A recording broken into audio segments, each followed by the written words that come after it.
Pois o amor de Cristo nos constrange, porque estamos convencidos de que um morreu por todos, logo todos morreram. E ele morreu por todos, para aqueles que vivem já não vivam mais para si mesmos, mas para aquele que por eles morreu e ressuscitou. 2 Coríntios, capítulo 5, versículos 14 e 15. Oi, pessoal do Heaven, meu nome é Ana Clara, e hoje eu queria conversar um pouquinho com vocês sobre esses dois versículos. Primeiro, eu acho que a gente poderia começar explicando mais, passo a passo, o versículo para que a gente possa compreender a riqueza que tem nessas poucas palavras. Primeiro, a gente precisa pensar, pois o amor de Cristo nos constrange. E o que nos constrange? A gente fica constrangido quando alguém faz alguma coisa muito grande por nós, uma coisa que a gente pensa que é muito difícil de retribuir.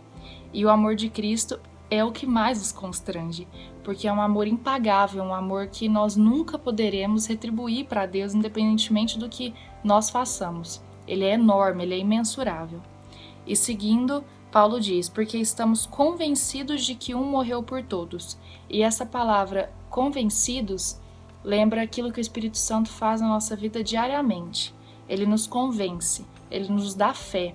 Não é da nossa natureza acreditar em um sacrifício tão gigantesco como o que Deus fez aqui na Terra e por tanto amor que ele nos dispensou. Isso não é da nossa natureza, mas o Espírito Santo nos convence dia após dia e nós devemos orar para isso também, para que ele nos dê a fé, porque a fé vem de Deus, a fé para Deus vem de Deus. Não há nada de bom em nós, inclusive a nossa fé vem de Deus.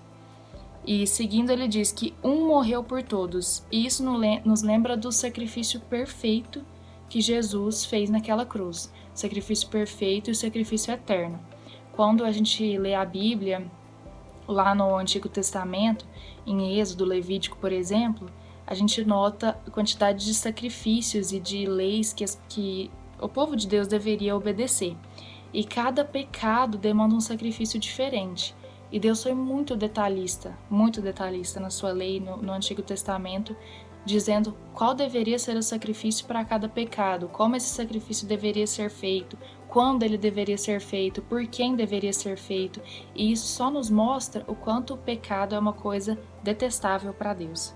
O quanto nós devemos nos esforçar dia após dia para não chatear Deus. Só que, graças a Ele também, nós já fomos perdoados. O sacrifício de Jesus, ele é perfeito e ele é eterno. E isso nos constrange ainda mais. E ele segue, logo todos morreram. E ele morreu por todos, para que aqueles que vivem já não vivam mais para si mesmos. E nessa parte, não vivam mais para si, nos lembra da nossa transformação, da ressignificação que a vida ganha quando você está em Cristo. E é uma palavra comum para os cristãos dizer que houve uma conversão. Eu me converti quando isso aconteceu, quando eu tive essa experiência. Fora desse contexto cristão, a palavra conversão, ela significa mudar de rumo completamente. Se você está indo numa rua e você precisa fazer uma conversão para algum dos lados, você vai mudar o rumo completamente. Só que não adianta você só mudar o rumo. Você precisa mudar o rumo para o rumo certo. E isso ele segue dizendo, ele morreu para todos que aqueles que vivem já não vivam mais para si mesmos, mas para aquele. Ou seja, não adianta você mudar de rumo para um rumo qualquer, você precisa mudar a sua vida em direção a Cristo, seguir a palavra de Deus, fazer o que é vontade de Deus, os planos de Deus.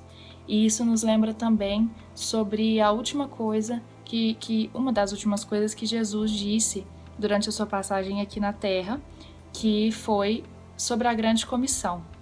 Antes dele ascender aos céus, ele falou que a nossa maior missão deveria ser levar a palavra de Deus até os confins da terra.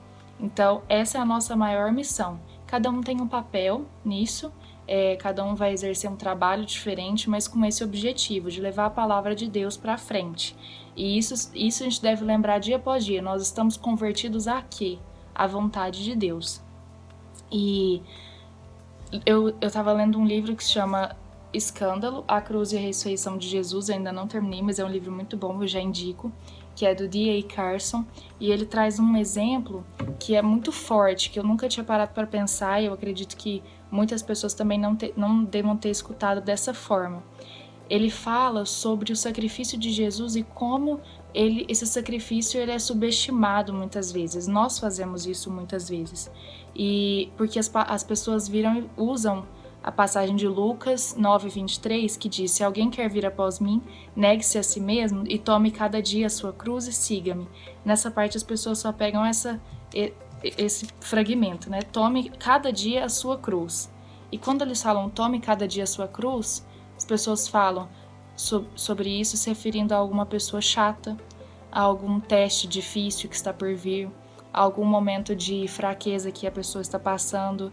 Há desafios muito pequenos quando comparados ao desafio que Jesus enfrentou naquela cruz. Não só naquela cruz, mas durante toda a sua vida, porque a vida de Jesus foi infinitamente mais difícil do que a vida de qualquer um. E isso é diminuir o sacrifício de Jesus. Uma coisa que está nessa passagem que as pessoas usam, e antes do fragmento que elas pegam, é negue-se a si mesmo.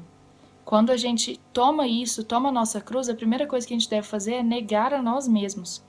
É diminuir os nossos problemas, é mudar a nossa vida, é parar de pensar na nossa perspectiva. Então a gente não pode usar o sacrifício de Jesus dessa forma tão pequena, tão diminuta.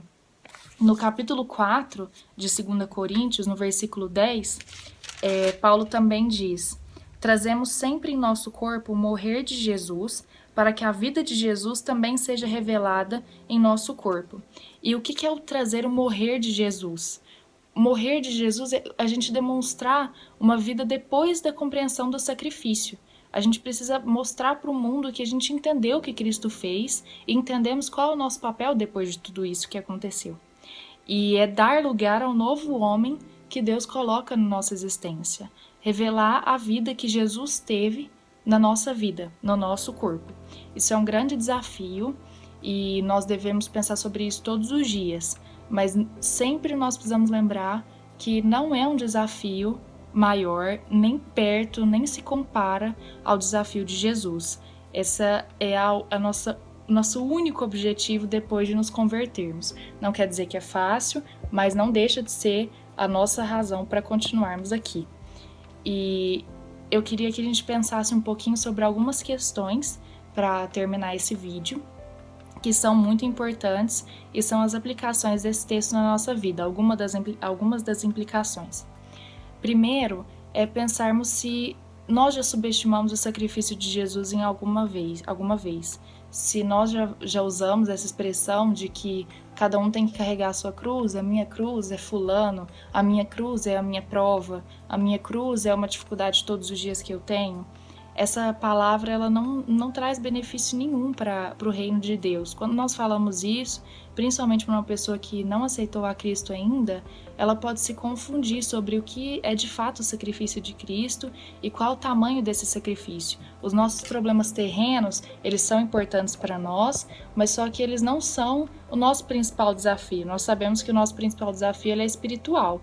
As coisas terrenas aqui, elas realmente têm implicações na nossa vida e elas têm relação com o mundo espiritual, mas nós não podemos perder de vista qual é de fato o nosso desafio.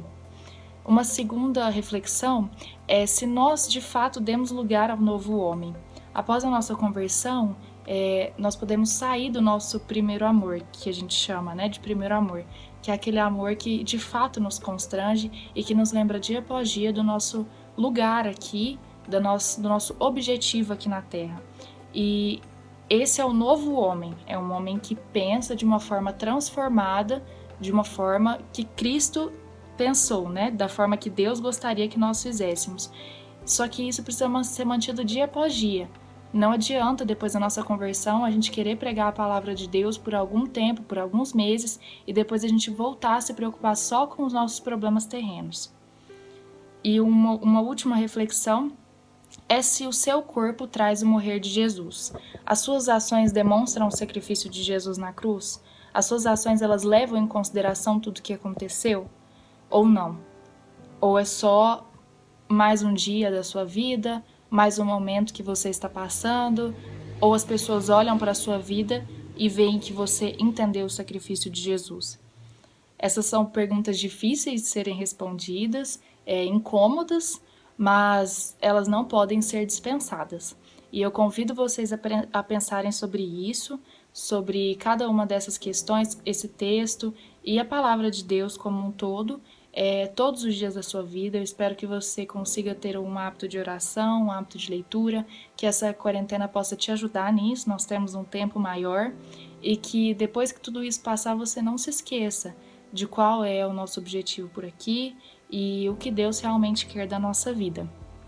E eu só queria lembrar a vocês que nós não estamos sozinhos, que Jesus nos deixou o Espírito Santo e nós devemos pedir a Ele mais fé, devemos pedir a Ele mais compreensão do que Jesus fez. E não há motivo para pensar que nós conseguimos entender tudo sozinhos. Nosso entendimento, a nossa compreensão, ela vem de Deus. E nós podemos pedir um pouco mais disso para Ele, dia após dia, para que assim a gente possa trabalhar mais consciente na sua obra. E é isso que eu queria trazer para vocês hoje. Espero que todos estejam bem e fiquem com Deus.